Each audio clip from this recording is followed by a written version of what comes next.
California इस समय face कर रहा है दो back to back Pacific storms को जो कि ड्रेंच कर रहे हैं इस वक्त स्टेट को हैवी रेन्स के साथ, जबकि एक्सपेक्टेड है पॉसिबल ट्रिगर भी वाइड स्प्रेड फ्लडिंग का।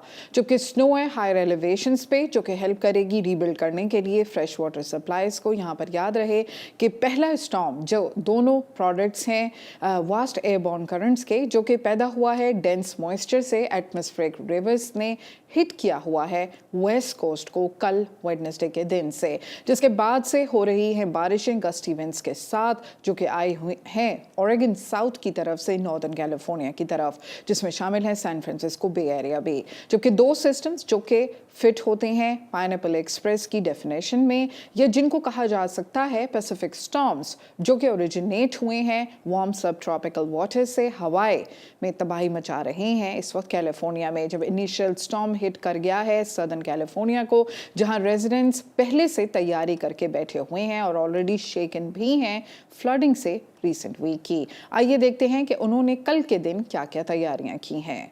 Just got a couple of the local contractors here in San Diego to donate a bunch of materials and sand and everything, but you know, I've been out here since 5 o'clock this morning filling bags, and the residents in this neighborhood, they enthusiastic about the help. They've all come down, as you guys can see now. There's people from the community here all helping out, pitching hands.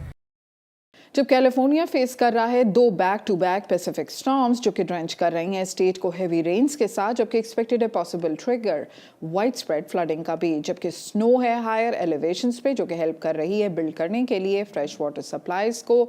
जो सिल्वरेड जो कि हैं metrologist Oxford national oceanic और atmospheric administration office के का कहना है कि इन स्टॉर्म के बारे में उनका कुछ डिटेल्स बताना है। आइए सुनते हैं।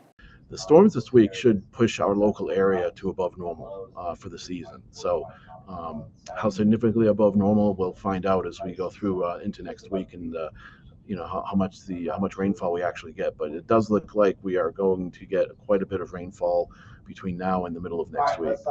So when the storm front moves through the area, it looks like we're going to have a 4 to 6 hour period of moderate to heavy rain.